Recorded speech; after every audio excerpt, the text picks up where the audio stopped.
Boa noite a todos e a todas.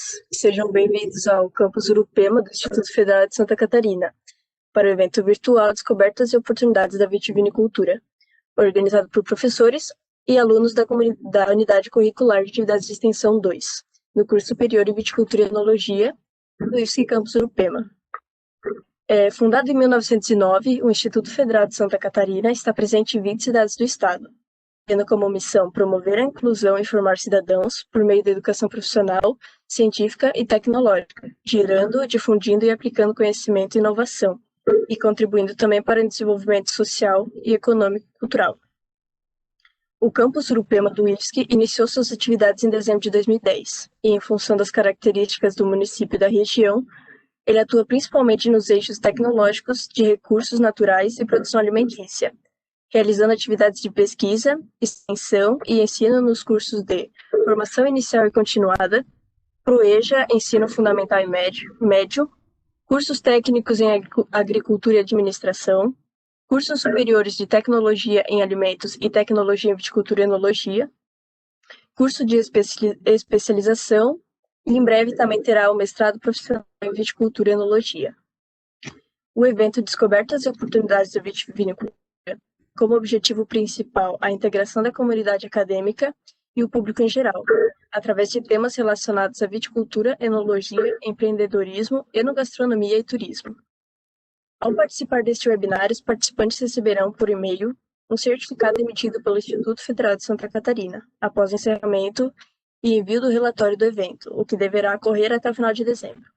Para confirmar a participação e recebimento do certificado, você deverá permanecer na tela do Webex por pelo menos 75% do tempo do evento. A plataforma emitirá os dados de permanência do participante automaticamente. Hoje, com a palestra do professor Bruno, discutimos as potencialidades e limitações dos solos do Planalto Catarinense para vitivinicultura de altitude. Agora, daremos a sequência à programação com o webinário Controle Agroecológico de Pragas e Doenças. Então, damos boas-vindas ao palestrante Marcos Aloysio Sturmer. O Marcos ele é técnico em agropecuária, é licenciado em ciências agrícolas e atua há 22 anos com assistência técnica e curso nas áreas de agricultura orgânica, avicultura e educação no campo. Agradecemos ao Marcos pela disponibilidade em abordar esse tema conosco, informando que as dúvidas podem ser enviadas pelo chat e os moderadores farão as perguntas ao final da apresentação. Boa palestra, Marcos. Obrigado, Fernando. Obrigado a todos. Então, falar dessa questão dos novos tempos voltados à agricultura e à qualidade da agricultura, esse trabalho com conceito de sustentabilidade é sempre um desafio. E aí, na viticultura também não é diferente, assim como ocorre com outras frutíferas, outras espécies. Todo o manejo, todo o trabalho desenvolvido, o trabalho empregado, ele visa sempre buscar uma melhor produção, com melhor qualidade, com menor dispêndio de insumos, principalmente insumos sintéticos e insumos químicos. Então, o que nós vamos falar um pouco hoje seriam algumas características que compõem um sistema mais ecológico de controle de pragas e doenças, baseado principalmente no manejo correto do solo, baseado em conceitos da agricultura sustentável, como rotação de culturas, consórcio de espécies, manejo da fertilidade do solo. Vamos tentar encontrar algumas alternativas, eu diria, para melhorar as nossas atividades e conseguir o resultado tão esperado. Como colocamos aqui, melhores produções, melhor produtividade, com menor uso dos insumos químicos. Às vezes, quando a gente pensa no conceito de praga ou doença, a primeira coisa que nos vem à cabeça é o quê? Eu vou estabelecer uma cultura no ambiente e, em cima dessa cultura, certamente, ela vai ter problemas com fungos, bactérias, viroses, insetos que podem causar danos econômicos. Para a maioria dos produtores, a primeira coisa que vem na cabeça é basicamente que tipo de veneno usar, que tipo de insumo químico eu vou utilizar, de que forma eu vou fazer para ter esse controle. Uma vez que é notório o grau de dano e perdas provocadas por patógenos, por insetos na lavoura. Mas antes de mais nada, nós temos que pelo menos, compreender melhor alguns conceitos. O primeiro deles, como apresentado, seria realmente o conceito de praga seguido de um conceito de doença. Todo inseto é uma praga, um potencial, sabe? Todo fungo, toda bactéria presente no ambiente de cultivo, ele é um portador de doença, um transmissor de doença, um causador de doenças em potencial? Não necessariamente, né? Normalmente, isso vai partir de um desequilíbrio. Desequilíbrio nas condições de solo, nas condições de clima, nas condições, até mesmo nas condições de manejo da própria cultura estabelecida. Caso de praga, conceito de praga, qualquer tipo de espécie de inseto só vai ser considerado praga no ambiente a partir do momento que os danos econômicos por ele causados, que os danos causados na cultura gerem danos econômicos, perdas econômicas. A lagarta vai atacar meu pé de frutífero, vai colocar as folhas, isso vai desenvolvimento da planta, vai interferir na frutificação e na produção. Danos, me fez perder produto, interferir na minha comercialização, temos uma praga. Da mesma forma, nós vamos ver com as doenças. Em si, ela depende de um fator de desequilíbrio. Quando a gente fala em ambiente, nós estamos falando de um conceito de fertilidade que tem basicamente três aspectos dentro de uma área de produção. O primeiro aspecto de fertilidade seria a questão do aspecto físico, tipo de solo, o relevo, os perfis de solo, as características de textura, composição, como ele é formado, a sua geografia, a altitude, que tipo de rochas foram formadas esse solo, quais são as características principais dele, nível de matéria orgânica, nutrientes, o pH. Segundo fator de fertilidade seria o fator químico propriamente dito. Macro e micronutrientes que fazem toda a planta, que são fornecidos, na maioria das vezes, apenas pela aplicação do adubo NPK. Em alguns casos, quando você tem um manejo de melhor qualidade pela utilização de adubos verdes, de composto, de estercos, que tem essa questão de melhorar a biota do solo, já compondo, nesse caso, o terceiro aspecto de fertilidade, que é o aspecto biológico. São as mais diversas interações que ocorrem entre a planta e o solo durante o período de desenvolvimento da mesma, que permitem que a gente alcance altos índices de produtividade dentro da área e também são responsáveis por permitir que a própria cultura estabelecida seja mais ou menos tolerante ao ataque de pragas e doenças. Então, tudo parte de um desequilíbrio ambiental. Então, dentro de um conceito de controle ecológico, nós vamos tentar, de primeira forma, trazer esse equilíbrio. Então, no caso da praga, o inseto só pode ser considerado praga conforme o tamanho do dano que ele causa. O tamanho do estrago, a área que vai a planta, e como isso vai comprometer a nossa produtividade. De forma geral, a maior parte dos insetos que são possivelmente nocivos a uma área de cultivo também tem outros tipos de organismos que têm sobreequilíbrio. Alguns são fungos, outros são bactérias, que formam o que a gente chama de organismos patogênicos. Temos ainda organismos parasitas e organismos parasitóides, que de forma natural já convivem entre si, mantendo as espécies sob controle, fazendo com que mesmo a ocorrência de alguns tipos de insetos no ambiente de cultivo não seja necessariamente visto como uma praga. Então, praga somente é considerada a partir do momento que traz perdas, danos. Doença, ela parte de um conceito um pouco diferente. A doença é uma injúria, lesão fisiológica que a planta sofre por fungos, vírus ou bactérias, podendo ser atacado na parte aérea, parte radicular, frutos, flores, alguns até mesmo agindo no pós-colheita, degradando a qualidade do que vai ser comercializado. Nós entramos no X da questão. Como que eu vou fazer esse controle? De que forma eu consigo controlar isso ecologicamente na minha propriedade? De que maneira eu vou fazer para que a minha planta se torne mais resistente, se torne menos e me dê uma resposta imune durante o ciclo vegetativo, o ciclo de produção dela? Nós dividimos em três partes, basicamente: manejo e atividades antes do plantio, durante o ciclo da cultura. Vamos falar um pouquinho também do controle mecânico e algumas práticas.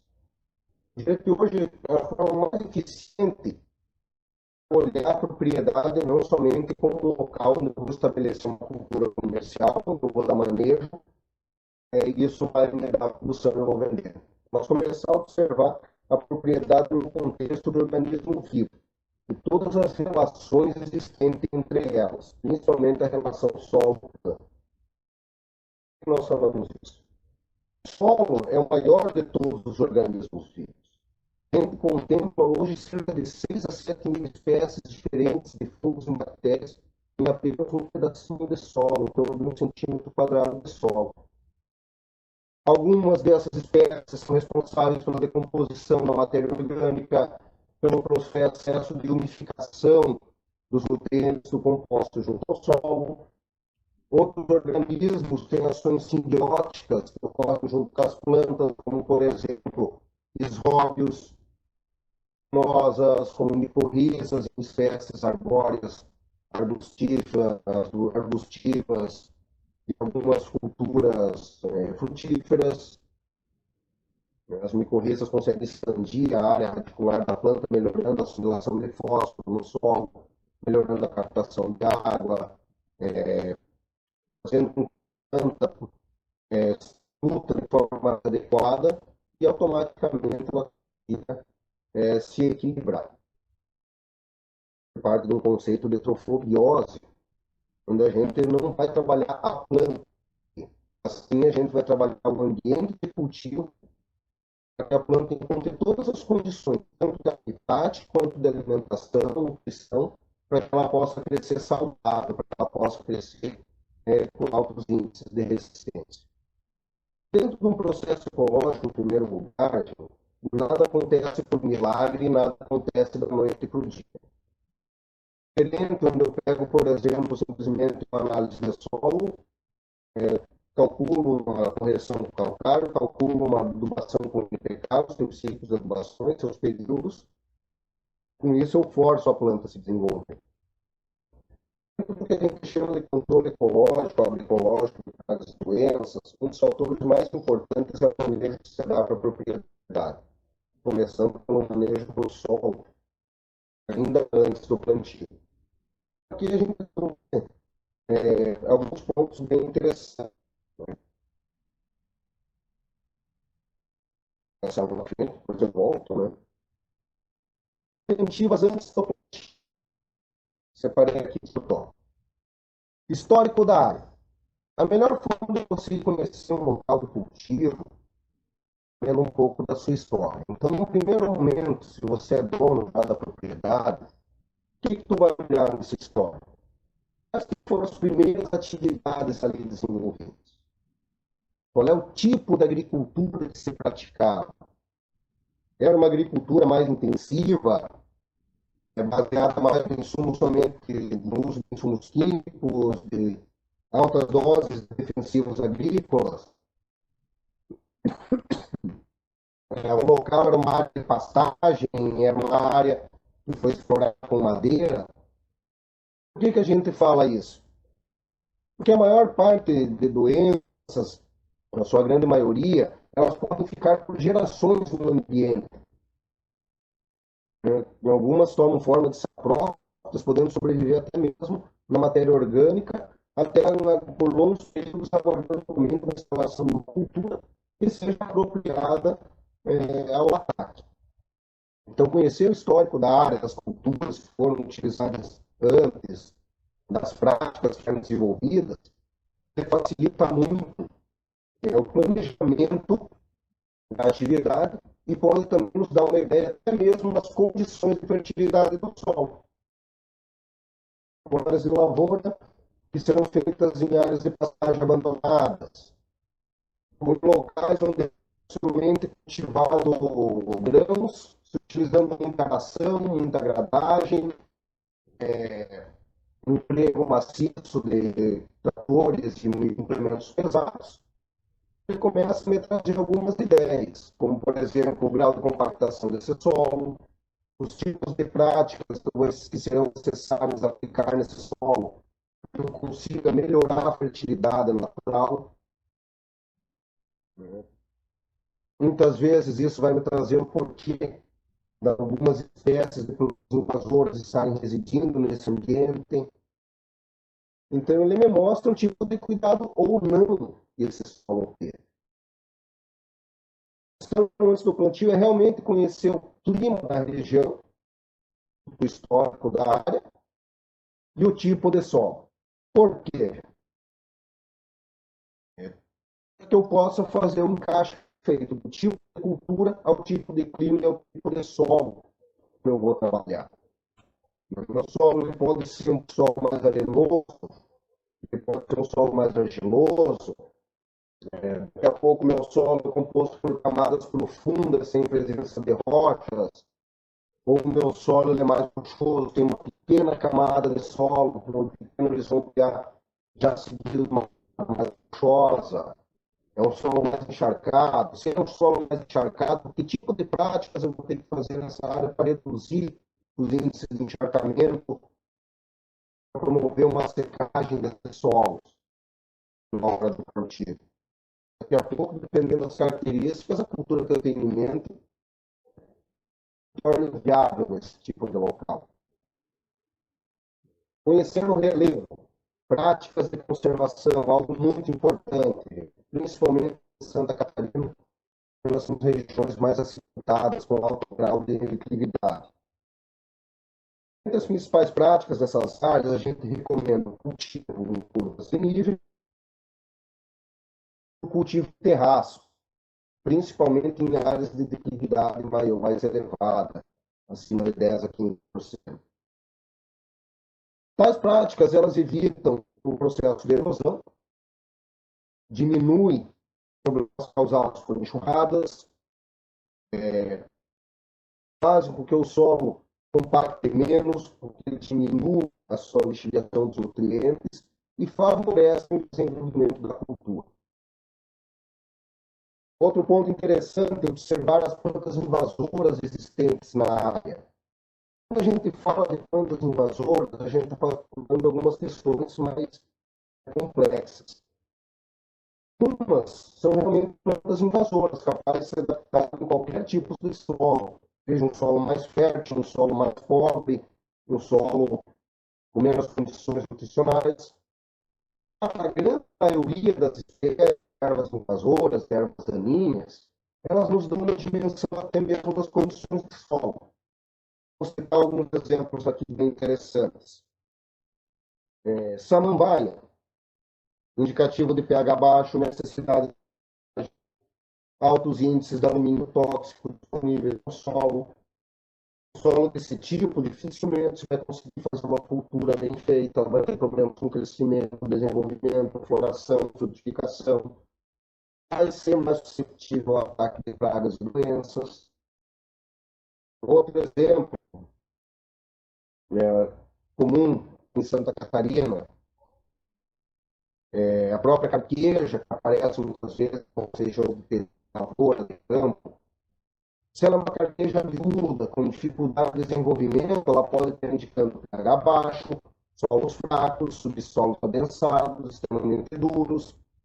Se ela cresce com uma altura superior a 1 metro, ela pode estar indicando altas taxas de fertilidade de solo. Da mesma forma, a gente tem outros exemplos, como, por exemplo, o sapê, a água de bode, muitas vezes indicam deficiência de cálcio e potássio no solo, algumas delas deficiência de zinco. Então, conhecer as plantas locais me dá também uma ideia das condições do meu solo. Outro ponto interessante também é ser observado antes do plantio. Quais as melhores épocas? Eu vou trabalhar com espécies diferentes, para cada espécie dessa, qual seria a melhor época para se trabalhar, qual seria o melhor período para estar preparando os versos do cultivo, para estar iniciando o preparo do solo, para estar fazendo o estabelecimento dessa cultura no campo. E conforme a técnica utilizada, eu tanto posso adiantar esse processo, como posso retardar ele em cima do resultado que a gente espera. Isso também me permite o quê? Principalmente poder fazer o planejamento do meu cultivo em consideração as épocas do ano e quais os tipos de pragas ou doenças que podem ocorrer em cada época. Eu conhecer esses aspectos, as taxas de chuva, de maior ou menor temperatura, principalmente uma cultura como a uva, que ela sofre muito, principalmente com temperaturas excessivas e umidade, ocasionando uma série de problemas. E aqui vem três pontos bem importantes que eu deixei mais para o final para falar. Primeiro, a rotação de culturas. A rotação de culturas ela pode ser feita de duas formas. A primeira básica é quando eu trabalho com culturas alternativas de famílias. Isso você consegue quando você tem basicamente produção de hortaliças, grãos ou algumas outras espécies. Já no cultivo de frutíferas, eu acabo tendo um pouco de dificuldade com a questão de perenização dessas espécies, por longo período aproveitando delas na áreas. Então, nesse caso, a minha rotação de culturas ela vai se basear principalmente no último item apresentado, pela adubação verde, pela utilização de plantas especiais, que tem como principal característica o melhoramento das condições físico-químicas do solo e biológicas, o fornecimento de matéria para a proteção de solos contra os efeitos do sol, contra os efeitos da chuva, contra os efeitos do clima propriamente dito. São plantas que nos auxiliam no controle de ervas daninhas e que servem como adubação permanente no solo. A grande maioria delas ela tem uma taxa de deposição de nitrogênio acima de 100 kg por hectare. E facilita o próprio manejo dentro do pomar. Seria a forma mais correta. E por que a gente fala dessa questão de rotação e adubação verde? A cultura que fica um longo período numa área, ela promove um desgaste maior do terreno. Nesse caso, o que nós temos que pensar? A adubação mineral, feita basicamente por NPK, cultura, ela vai fornecer os nutrientes básicos. Normalmente, os macronutrientes primários, nitrogênio, fósforo e potássio, responsáveis pelo ativo, enraizamento, de açúcares, fotossíntese, desenvolvimento, crescimento, floração e frutificação. Tem alguma coisa de macronutrientes secundários, enxofre, cálcio e magnésio. Ou melhor, magnésio, cálcio, enxofre e manganês. Porém, a gente trabalha com outra leva de nutrientes que são micronutrientes. Temos o ferro, o zinco, o boro, cobre, cobalto, molibdênio, entre outros, que tem a função de fortalecer a planta e aumentar a resistência da planta, tanto quanto os efeitos da estiagem, efeitos do excesso de chuva, frio, calor, vento e o próprio sol. A rotação de culturas e adubação verde, elas têm algumas vantagens nesse contexto. Além da promoção da melhora das condições do solo, elas também garantem a nutrição equilibrada da planta. A gente fala em planta equilibrada, em nutrição equilibrada, nós temos que pensar que a planta, em relação ao solo, ela não tem problema com excessos de nutrientes, ela não tem problema com superadubação. Não, pelo menos, no sistema ecológico, no sistema orgânico de adubação. Porque quando você aplica apenas o NPK, você muitas vezes você pode cometer erros de exagerar na tua adubação. Daqui a pouco você faz uma adubação nitrogenada, química, utilizando o NPK, você não tem que corrigir isso a curto prazo. Você errar uma mão de nutriente como nitrogênio numa planta, Que tipo de problemas tu pode ter? Tu vai aumentar principalmente problemas com podridões, de frutos, podridão de raízes,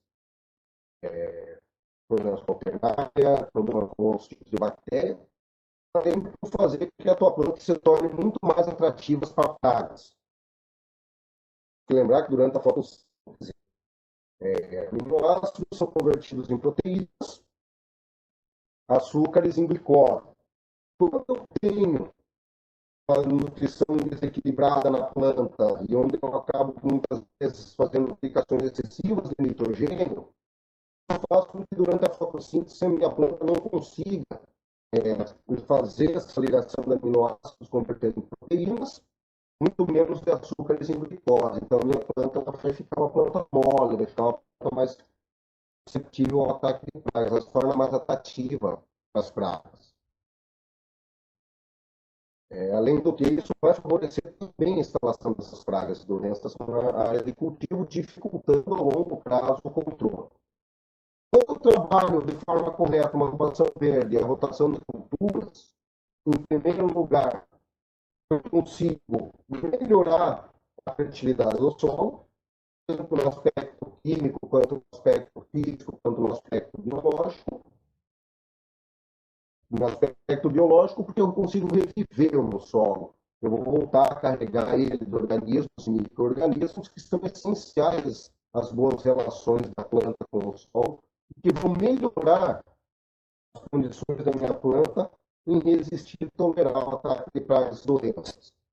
No aspecto físico, eu consigo descompactar o meu solo, eu consigo fazer com que fique mais poroso, ganhando maior capacidade de armazenamento de água, ganhando maior capacidade de armazenamento de nutrientes, ganhando maior capacidade de trabalho de raízes, uma vez que ele deixa pequenas galerias abertas, fazendo com que as raízes das plantas consigam se alastrar mais longe e mais profundo no solo, melhorando os nutrientes, da captação de nutrientes por parte da planta. E no aspecto físico, melhora a textura do solo, ela vai fazer a fixação de outros tipos de nutrientes que a planta vai conseguir assimilar de melhor forma, ela protege, como nós já falamos, do efeito de erosão. Mas o principal de tudo, a adubação verde como rotação de culturas, ou como consórcio de culturas numa área de frutíferas, ela quebra o ciclo de pragas e doenças. Ela faz com que os principais causadores de pragas e doenças consigam estar em equilíbrio dentro da área. Eles não vão existir, mas mesmo eles existindo na área, é possível coexistir com a cultura sem que isso me cause danos. Então, essas seriam as principais práticas. Algumas gestões de culturas poderiam ser utilizadas no cultivo rotacionado ou consorciado frutíferas. Haverão talárias, o Proleuca bebiflora, Juncia expectables, principalmente em solos que têm uma tendência a dar problemas com nematóides. Elas são controladoras naturais de nematóides. Também são descompactadoras e recicladoras de solo. Temos aí a opção do milheto, no grão, algodão, algumas leguminosas como feijão guandu-anão, feijão mucuna-anão, são espécies não trepadeiras, né? Você precisa determinar, me dão uma boa massa, que também vai fazer com que eu eleve as taxas de matéria orgânica do solo, né? Quanto maior as taxas de matéria orgânica no solo, melhor o desenvolvimento da cultura, maior é a resistência dela contra os efeitos do clima, ataques e doenças, mais rico se torna o solo e melhor se torna a minha produtividade. Inverno, aquele papelzinho básico, né? Abelhas, a forrageira e ervilhar, culturas excedentes, como adubação, e que permitem esse contato, que me permitem essa melhora, são características desse solo. Além do que, elas vão me trazer uma economia muito grande em adubação. principalmente a doação nitrogenada. Como a maioria delas são das famílias das leguminosas, elas há simbiose com rizomas. Os próprios são bactérias que fixam as raízes das leguminosas, produzindo nitrogênio. Ele tira o nitrogênio do ar atmosférico contido no solo, converte em forma de aminoácidos, carboidratos para a planta, para que a planta possa estar se nutrindo. No caso da adubação verde, ela faz com que esse nitrogênio fique disponível no solo. A planta consegue assimilar ele melhor, de uma forma mais controlada, onde não haverá possivelmente exageros nutricionais com base em nitrogênio, e vai fazer com que a planta cresça mais firme, mais bem desenvolvida, com melhores taxas de produção e principalmente praticamente sem pragas ou doenças. Então, aqui um pouquinho do que a gente passar na hora da escolha do local, na hora do preparo da lavoura. Aquilo que eu sempre coloco, você plantar é fácil. Mas o trabalho de colheita, o trabalho de produção, o sucesso da lavoura, ele começa bem antes do plantio. Conhecendo a área, encaminhando uma análise, uma amostra de solo dessa área para uma boa análise. Para quê? Para que a gente trabalhe em cima da necessidade do solo. Principalmente, primordialmente, a questão do pH, através da calagem, a correção dos índices de fósforo no solo, ou utilização de natural, pós-derrocha, até mesmo principalmente pela adubação verde, que tem essa capacidade de reciclagem de fósforo. Dependendo do tipo de solo, ela consegue até 28% do fósforo que fica mobilizado nas camadas mais profundas e que muitas vezes a planta não consegue absorver. E para que, com base nessa análise, a gente possa realmente calcular a necessidade de adubação, a necessidade de reposição de matéria orgânica no solo, para que a planta consiga crescer sempre bem equilibradinha, bem nutrida, e com altas taxas de resistência contra o ataque de pragas e doenças. As outras medidas começam a partir do plantio de condução. Pega delas, escolher variedades adaptadas à sua região, ao seu tipo de solo, escolher variedades que se adaptem ao clima ou ao microclima com a propriedade. E para isso, muitas vezes, é necessário a observação, trabalhar com 2 a 3 variedades, pequena escala inicialmente, para que possa fazer essa avaliação. Variedades, como é convencional, o mesmo local de trabalho, mesmo grau de adubação, e você vai avaliar qual que apresentou maior resistência a doenças, qual apresentou maior resistência a pragas, qual foi mais produtiva, e vai encontrar disso um pouco na balança todas essas variáveis para chegar num consenso de qual dessas variedades é a mais adequada.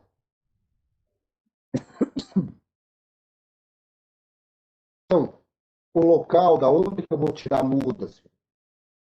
Muitas vezes a gente não para pensar, mas o custo com mudas de sementes numa lavoura hoje não é maior do que 2% do custo total da lavoura. Se for buscar uma muda, se for buscar uma semente, observe algumas características. O viver tem um renascente, ele tem um registro nacional de produtor de sementes e mudas. São certificadas essas sementes? Que tipo de certificação? É idoso, como que ela é avaliada no mercado? Não vale a pena economizar em semente. Semente boa, muda boa, uma lavoura mais saudável, se desenvolve mais rapidamente, que produz precocemente, que me dá melhores resultados, que traz menos gastos, intervenções para controle de pragas e doenças. Então, seriam os primeiros passos. A escolha das variedades adaptadas de origem certificada, de origem idônea. Nunca trazer um material genético para uma propriedade que você desconheça a origem. Daqui a pouco, se sim, um material genético pode aparecer, mas muda, pode ser carregado de pragas, de doenças. Alguns das principais que normalmente vêm com mudas, ácaros, cochonilhas, fungos, principalmente alguns causam como milho, como olho, como alternária, de fácil transmissão, tanto por plantas, partes de plantas, por calçados, até mesmo por insumos, né, equipamentos, máquinas, isso nesse caso é até mais fácil de controlar. Quando a doença vem com a muda, quando a doença vem com a semente, é muito mais difícil de controlar, porque o grau de alastramento dela é mais alto. Então, ela vai se alastrar mais rapidamente, ela vai causar um dano maior, ela vai se estabelecer. Aí sim, dependendo do tipo de infestação, o tipo de dano que ela venha causar, o avô tem que acabar erradicando a cultura e fazendo com que essa área fique até longos períodos sem o cultivo dessa cultura, apenas em rotação com outras para descontaminação.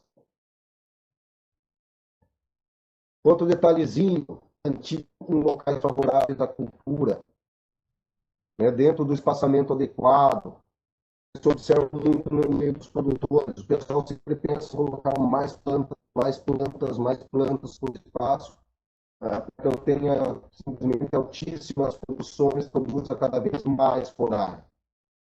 Sempre é um segredo. Quanto maior o densamento de uma área, maior vai ser a minha carga de problemas. Por que eu digo isso? A área superdensada, ela tem menos penetração do sol, ela tem menos ventilação.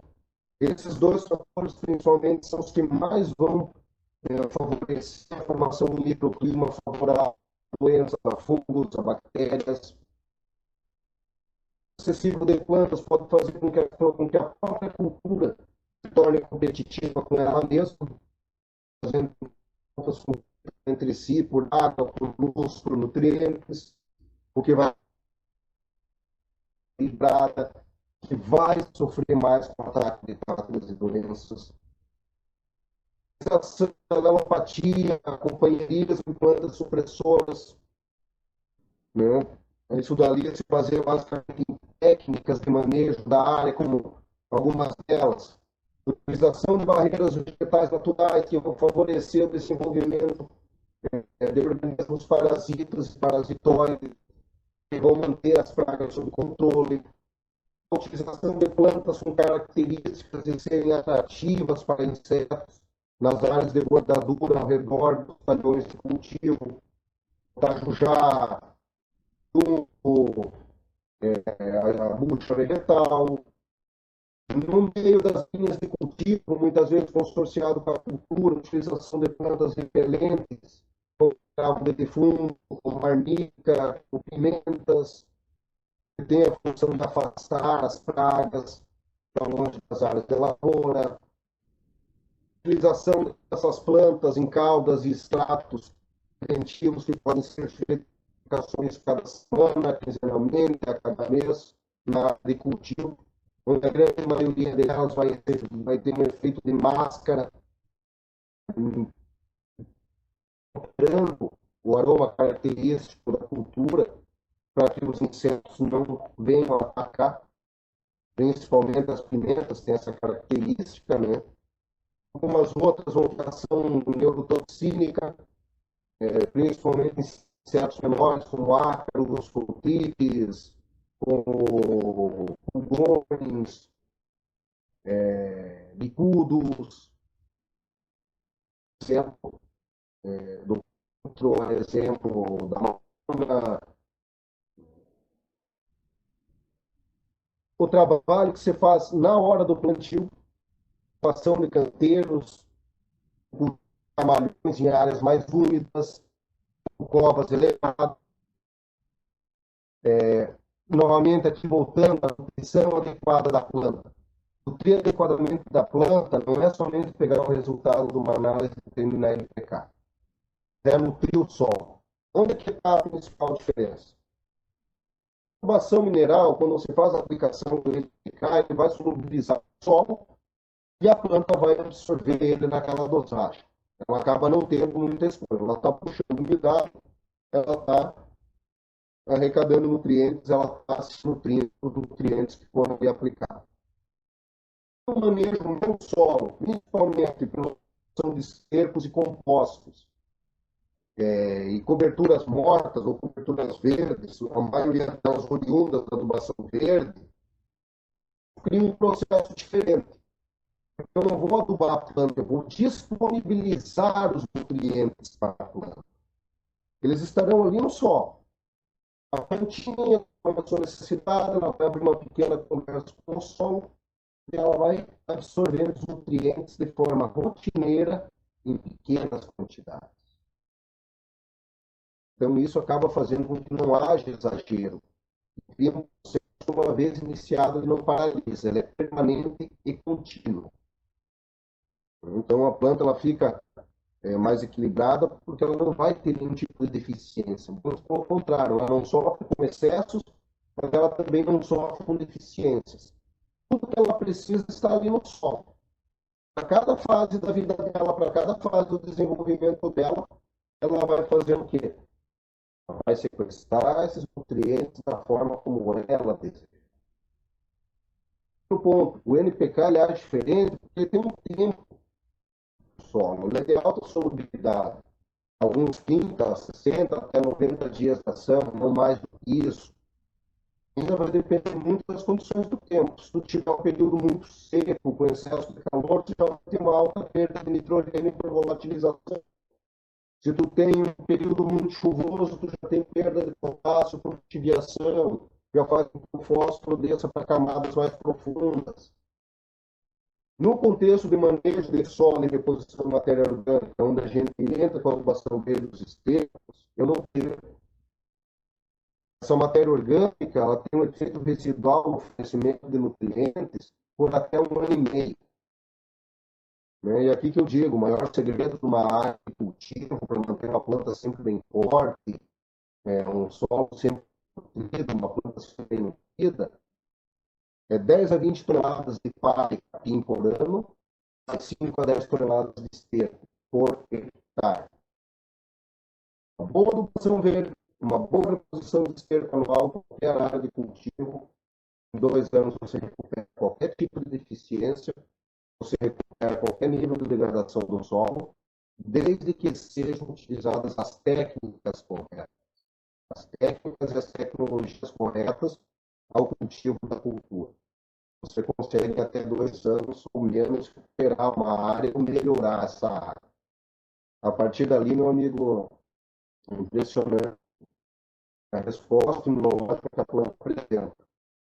Você vê que tem insetos, você vê que tem sintomas de doença, mas você vê que isso não interfere na produção e não te traz nenhum tipo de prejuízo econômico ou aumento dos gastos de lavoura. Muito pelo contrário. Então, a nutrição adequada da planta é um dos pontos mais observados. Uma planta que está bem nutrida, que ela se desenvolve em um ambiente com condições favoráveis, com clima favorável, ela dificilmente vai ficar doente. Então, como se fosse um resuminho da trofobiose, né? A planta equilibrada não fica doente. A planta que cresce em um local com habitat adequado e com nutrição adequada, dificilmente vai sofrer com pragas ou doenças.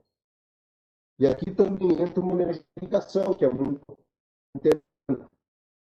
E às vezes a gente comete alguns erros bem severos no que tange a irrigação. Algumas vezes por mitos, outras por desconhecimento. O maior delas, muitas vezes, é não saber dosar a irrigação. Em alguns momentos, ou você irriga demais, fazendo com que você tenha um microclima de solo excessivamente úmido, um ambiente excessivamente úmido, que vai favorecer doenças, você irriga abaixo do que seria necessário, provocando déficit hídrico na planta. Aqui, as questões mais sensíveis, principalmente porque a grande maioria das propriedades hoje dispõe de muitos recursos e capitais para investir em sistemas de irrigação. Ou até tem capitais, mas o terreno é rico em água, tem dificuldade em conseguir materiais para um sistema de irrigação. Então, assim, se coloca, porque é um fator muito importante, uma irrigação bem calculada, bem aplicada, são resultados surpreendentes, não só no desenvolvimento da planta, como também uma menor incidência de pragas ou doenças. Porém, é algo que a gente deve olhar com um pouco mais de carinho. E não, hoje dá para dizer o que 10 a 20% das propriedades que eu vejo que trabalham com o sistema, os outros 80% está à mercê do clima. Que por último ele aparece o que a gente chama de trabalho de erradicação. Por que ele aparece ali? Normalmente, erradicação de plantas, erradicação de lavouras, ocorre quando você tem problemas com viroses. Hoje não existe tratamento para viroses, nem no próprio Ministério da Agricultura existem produtos protegidos para controle de viroses. Então, hoje, a melhor forma ainda é o quê? A utilização de mudas saudáveis, de mudas certificadas, bem com registro, já é a maior garantia de todas. Dependendo da cultura, realizando um vazio sanitário na área de cultivo, deixar o período sem essa cultura, sem reserva dessas culturas, que é algo que nós vamos começar a ver agora aqui, faz parte do que a gente chama de controle mecânico. Um controle cultural. O controle cultural, ele visa condições adversas para o desenvolvimento de pragas e doenças. Então, aqui, uma coisa muito importante, o que fazer com os restos culturais? Restos de podas, restos de roçadas, capinas. Os restos da cultura em si, podas, cortes, desbates, seria triturá-los e levá-los para uma feira.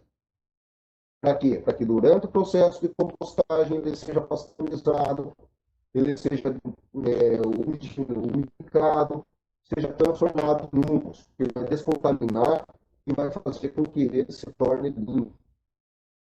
Diminua o grau de contaminação, destrua a contaminação desse composto, podendo ser retornado à lavoura com uma ação. Antecipação do plantio e colheita. No caso de frutíferas, é um pouco mais complicado, mas para outras culturas pode ser uma estratégia muito interessante, principalmente no controle de doenças. E você evita picos e outras lavouras que muitas vezes podem estar próximas, podem ser vetores de transmissão.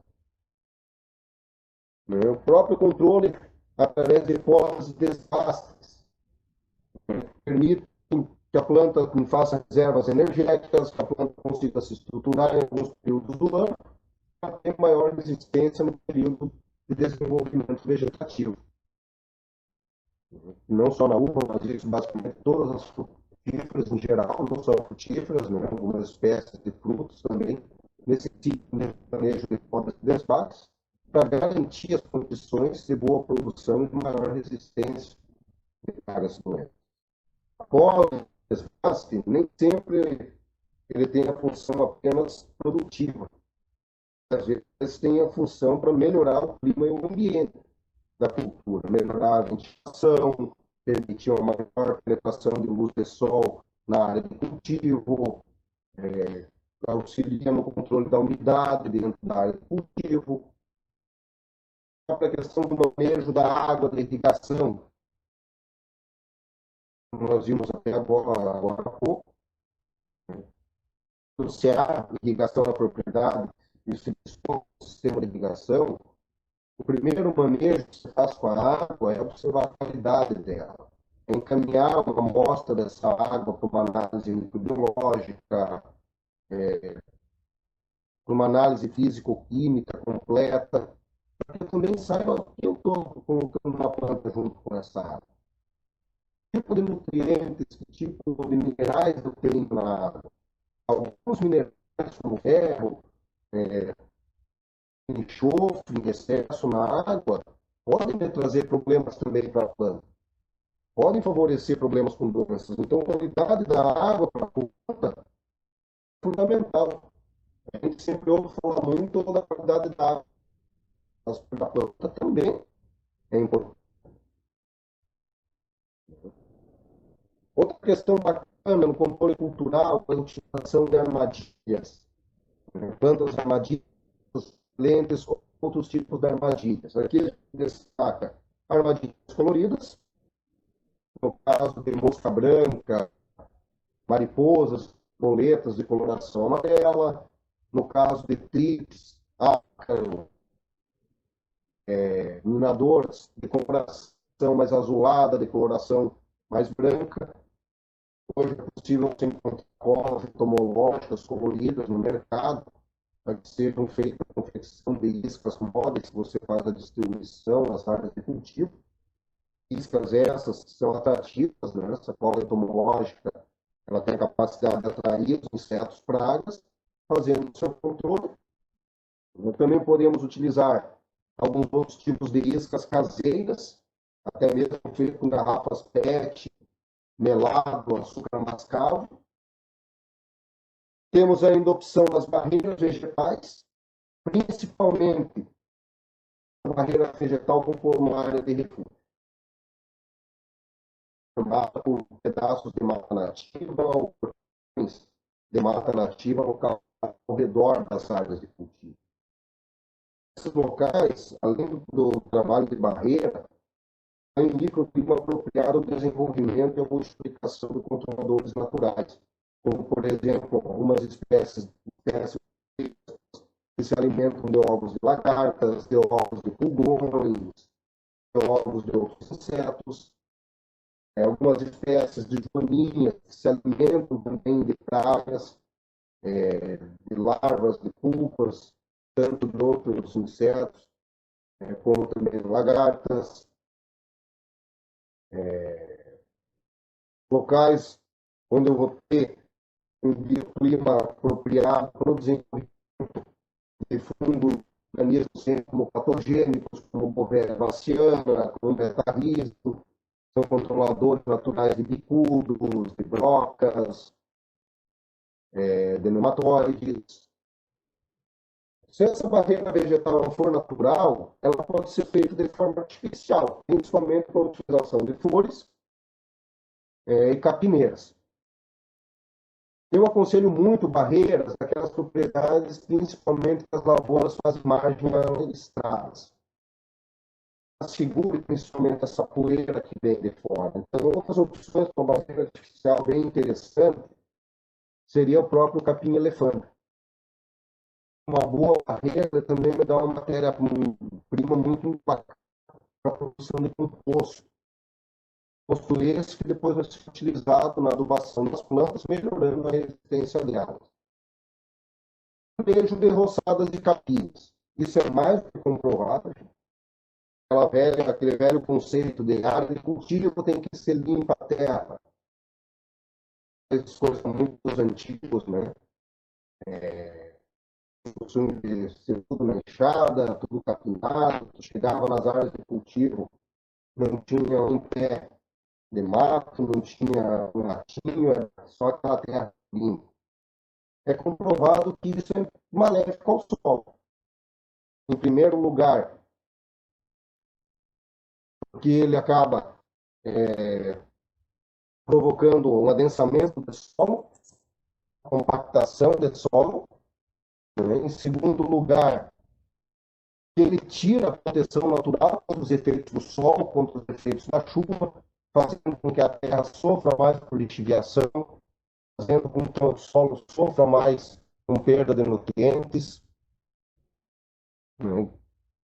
Então, a melhor forma seria através de roçadas e capinas, eu permito que fique um mínimo de cobertura vegetal sobre o solo. Ainda não expor o solo, essa cobertura vegetal ela minimiza os efeitos da chuva, reduzindo o impacto causado, diminuindo a compactação, diminuindo o processo de erosão, principalmente a abertura de fossorocas em terrenos mais declivosos. Ela age servindo de abrigo para milhões e milhares de organismos que ajudam no controle de pragas e doenças. Né? Serve como fonte de matéria orgânica para o solo, como fonte de manutenção da fertilidade natural do solo. Evita que eu perca solo pelo vento, pelo clima. Ela me traz ainda uma outra vantagem bem interessante. Caso de algum desequilíbrio, que eu tenha maior desequilíbrio na questão de insetos, esse roçado, aparado, capinado, é o primeiro lugar que qualquer tipo de inseto vai buscar para se alimentar. A partir do momento que eu trabalho as minhas áreas de cultivo, totalmente sobre o solo, eu acabo fazendo que a única coisa que sobre para pragas seja realmente o que a minha lavoura. Então, manter roçado de capinas é um dos mais interessantes dentro de áreas de frutíferas para o controle ecológico de pragas e doenças. Seja uma videira, seja um maracujá, um pêssego. Se eu não consigo trabalhar corretamente uma adubação verde intercalar para essas culturas, suspenda o uso de herbicidas e que eu trabalhe apenas com roçadas e capinas. Eu já vou ter um resultado muito eficiente e muito bacana. Aqui a gente destaca ainda, no processo de controle físico-mecânico, a questão das armadilhas, que nós já vimos. Né? A gente ressalta novamente as armadilhas adesivas, as coloridas, para mosca branca, mariposa e pulgões, as brancas azuis para trips. Ainda temos aqui algumas armadilhas que podem ser feitas com base de feromônios, que ajudam a afastar pragas. Né? Em algumas armadilhas, como frasco, caça-moscas, o uso da solarização de substratos para a produção de mudas. No caso ainda, se possível, para mudas não ser feitas por estaquia, a solarização do substrato por pelo menos 6 a 5 dias a 40 graus.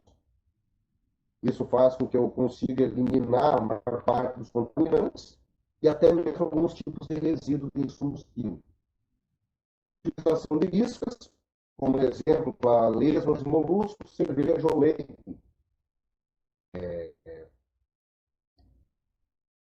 Se for para formigas, um exemplo, cascas de laranja mofada. Utilização de termoterapia para tratamento de sementes. E ainda o controle biológico, que é o que existe com base em insetos. O controle biológico mais legal que tem, a gente já comentou das áreas de refúgio, onde eu vou permitir que a própria natureza ao meu redor se encarregue da produção desses organismos que vão trabalhar a meu favor. E hoje no mercado, eu já tenho como conseguir esses organismos de forma sintetizada.